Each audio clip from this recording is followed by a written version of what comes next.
अपने कुत्तों को खैरात अता फरमा दीजिए, अपने कुत्तों को टुकड़ा फेंक दीजिए सरकार।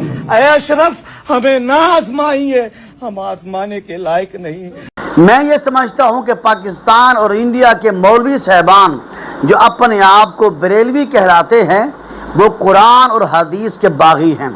देखिए कुरान मजीद में सूरतुल फातिहा, अल्लाह ताला ने इस सूरत को कुरान मजीद के शुरू में रख दिया है और हम हर नमाज में सूरत फातिहा पढ़ते हैं। और सूरत फातिहा की चौथी आयत बिस्मिल्लाहिर्रहमानिर्रहीम, इय्याका नअबुदु व इय्याका नस्तईन, ऐ अल्लाह हम तेरी ही इबादत करते हैं और हम तुझ ही से मदद चाहते हैं।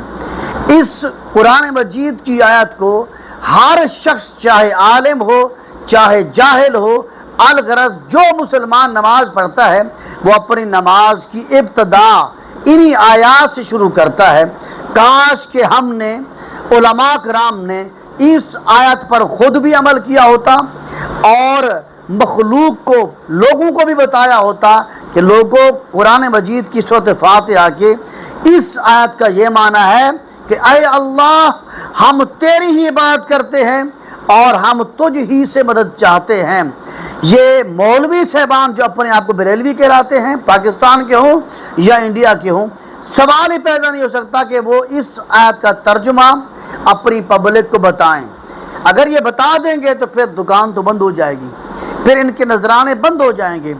मेरे भाइयों याद रख लें, कुरान मजीद की ये वो आयत है, इसके मुकाबले में शर्क से लेकर गर्ब तक, जनूब से लेकर शिमाल तक, कोई भी इस आयत के मुकाबले में कोई बंदा कोई दलील लेके आ जाए कि दूसरों से मांगना, दूसरों से सवाल करना, मेरे भाइयों उस दलील की कोई हैसियत नहीं है इस कुरान मजीद की आयत के मुकाबले में। और इसी तरह अल्लाह ताला ने सूरतुल बकरा की आयत नंबर 186, सूरतुल बकरा की आयत नंबर 186, इसको देखें, कुरान मजीद में लिखी हुई है, ये लिखी की लिखी रह गई। हमने बेसर तरावी में पढ़ ली इसको, और रोज़ाना की बुनियाद पर जो लोग इस आयत का तर्जुमा नहीं पढ़ते, मफहूम नहीं समझते, वो सिर्फ मंज़र पढ़ते हैं, ये आयत मंज़िल तक ही महदूद रह गई। चुनाचे अल्लाह ताला ने इरशाद फरमाया, ऐ महबूब, और जब आपसे मेरे बंदे मेरे मुताल्लिक सवाल करें तो आप उनको बता दें कि यकीनन मैं बिल्कुल उनके करीब हूँ, मैं उनके नज़दीक हूँ, उनकी दुआ कबूल करता हूँ, उनकी पुकार को सुनता हूँ, उनकी दुआ को सुनता हूँ, उनकी पुकार को सुनता हूँ जब वो मुझे पुकारता है। बस उन्हें भी चाहिए कि वो मेरा हुक्म माने, मेरी इबादत करें और दुआ भी मुझसे मांगें, दुआ भी मुझसे मांगें। मेरे भाइयों याद रख लें, दुआ इबादत है। हदीस में आता है कि अद्दुआ मुखुल इबादा, दुआ इबादत का मग़ज़ है, लिहाजा दुआ अल्लाह से मांगनी चाहिए।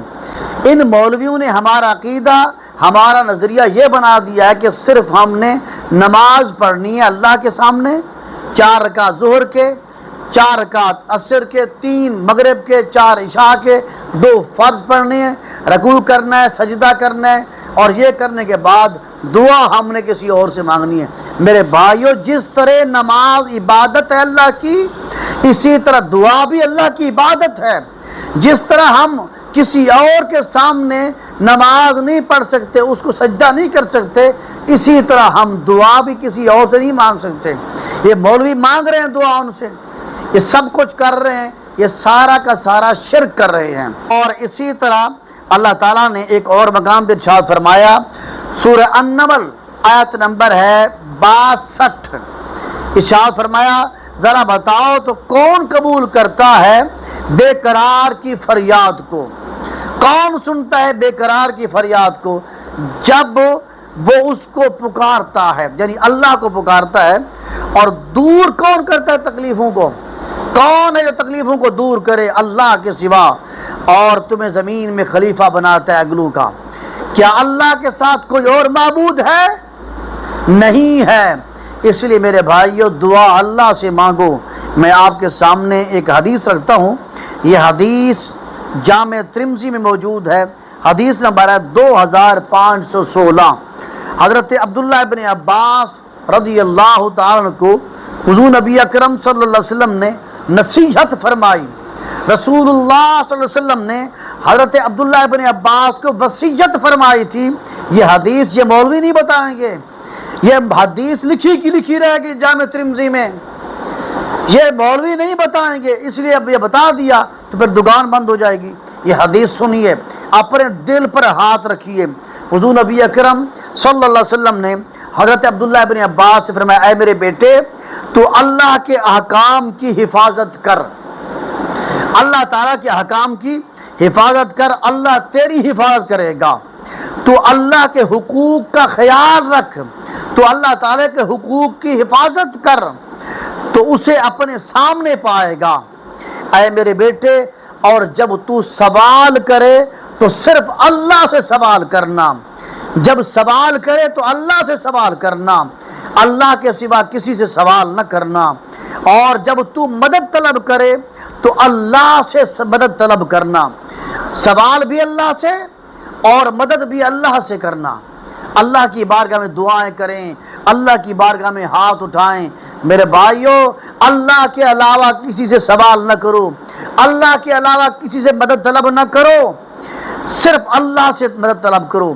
فرمایا نبی علیہ السلام نے میرے بیٹے عبداللہ ابن عباس سے فرمایا، جان لے کہ اگر پوری امت بھی جمع ہو کر تجھے کوئی فائدہ پہنچانا چاہے تو نہیں پہنچا سکے گی مگر جو اللہ چاہے، اور اگر پوری امت مل کر تجھے کوئی نقصان پہنچانا چاہے تو نہیں پہنچا سکے گی مگر وہ جو اللہ چاہے۔